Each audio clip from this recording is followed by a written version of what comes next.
Hello everyone, my name is Suzette Sheehy and I'm a grad student studying sociology at ASU. My topic is on pandemics, behaviors, food shortages, and ethics. I chose this because people in my town panicked with the news of COVID-19 virus and most of the stores in my community were left empty of necessary supplies. With the research of past pandemics, I wanted to understand the reasoning behind food hoarding and the underlying behaviors that drive people to do so, to determine whether hoarding would be necessary for survival, especially when grocery stores were required to remain open, and what policy makers' responsibility to their people in their communities are, and how do we respond responsibly so there's enough supplies and food for everyone. Sociology in general studies the how and why society operates. In the case of pandemics, scientists must understand how contaminants travel, how society copes, and why some people display certain behaviors.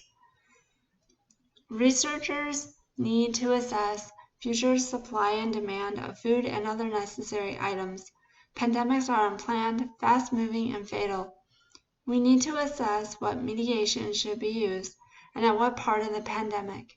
Mediations may include international travel restrictions, domestic closures of businesses, and quarantine measures to help ease the spread of the virus.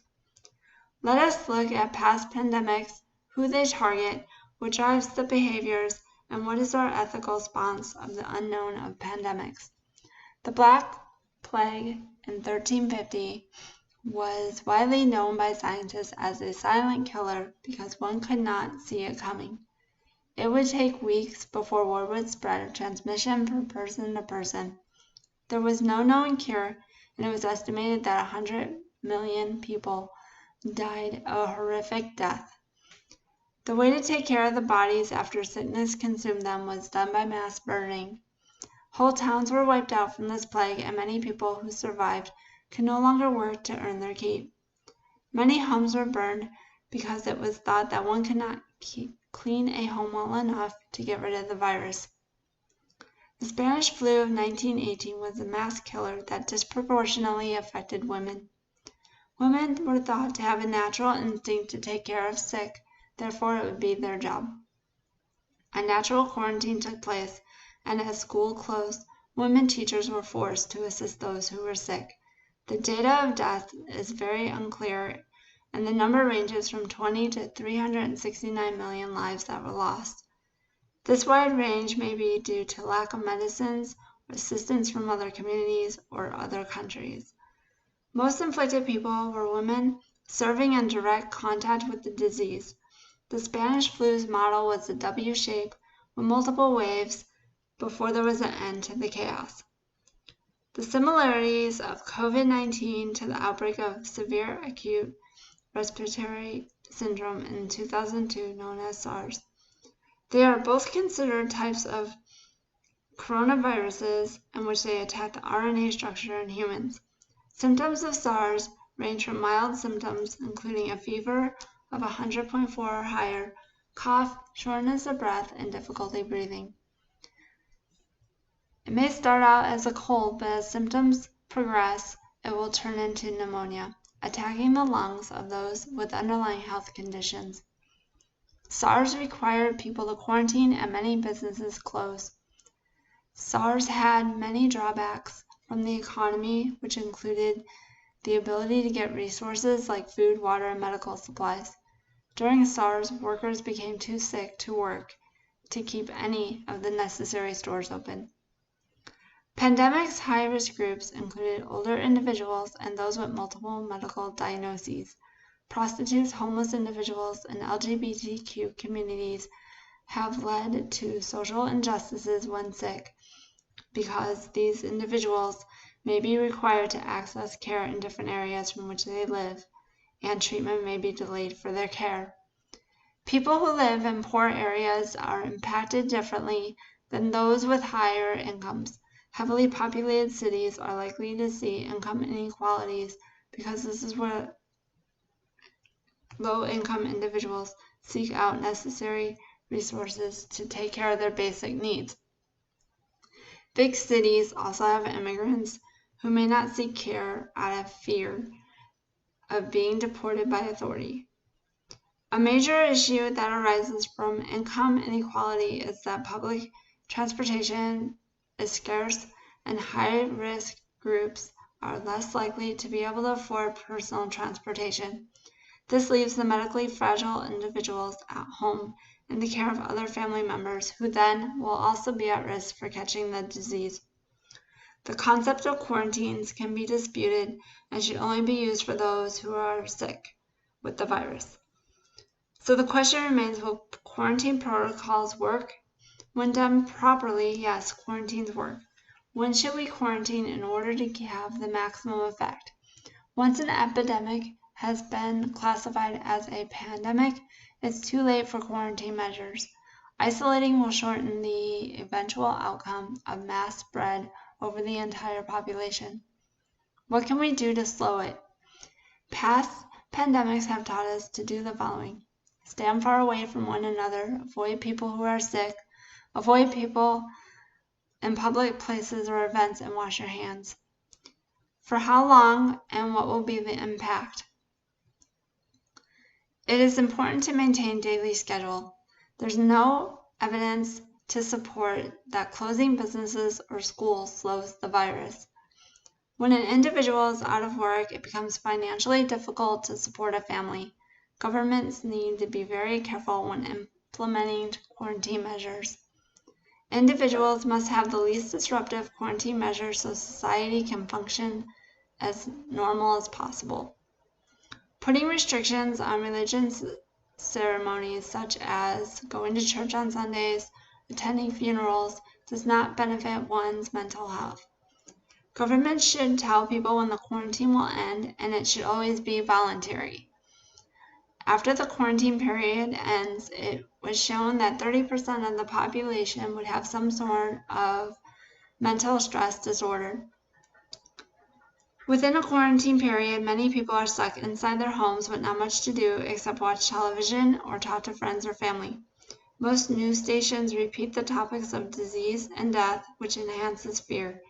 Consuming information about death negatively impacts one's opinions and can have emotional and psychological consequences, including fear, anxiety, migraines, sleeplessness, and misery. Media outlets and those in government power should caution against lying to the public. An example of lying took place during the Spanish flu, in which masks were given to decrease fear, even though authorities knew they were useless. Healthcare workers are responsible for people's well-being. It's estimated that 40% of medically necessary personnel will call in sick during a pandemic. This may lead to worker shortages and put those who rely on them most at risk of potential harm when seeking medical care. During a pandemic, most officials ask people to buy 2 weeks' worth of food. This leads to stockpiling on many necessities of food without thinking about necessities for others within the community. People will purchase in vast quantities, which leads to shortages. This will impact those with lower incomes who cannot afford to buy more than their weekly wages allow. When a virus can be spread to animals, people fear their food supply chain will be tainted. This will lead to overbuying of foods like hamburger, chicken, eggs, and dairy. Because scarcity of items exists, prices will go up and people will have unintended anxieties of how to gain access to much needed necessities. As more people working in the food industry get sick, there will be shortages of workers in stores and in factories, which leads to limited supply of consumer goods. Emergency supplies for hospitals, doctors, laboratories, and medications are needed to keep people alive. Everyone is entitled to basic human rights. Some of the rights that should never be infringed upon include freedom from harm, freedom to travel, the right to health care, the right to vote, and the right to stay anonymous during a pandemic. Authorities cannot make sick individuals seek treatment if they do not wish to do so. This can become problematic if one knows they are contagious but decide to go out anyways. Governments must show safety precautions distributed as new policy will be beneficial for all within the community. Policymakers have a duty to show that doing something is better than doing nothing to slow the spread. Resources must be acquired, shared, and delivered to assist everyone. Even if resources are available, a missing piece to the availability will be healthcare workers. Doctors and nurses do not always have the courage to interact with those who are advanced in their sickness. Local governments must have a plan to remove deceased bodies from people's homes safely. Food supply is the direct responsibility of the government to provide when implementing quarantine policies. During a quarantine, it is implied that all businesses would close to protect all individuals equally.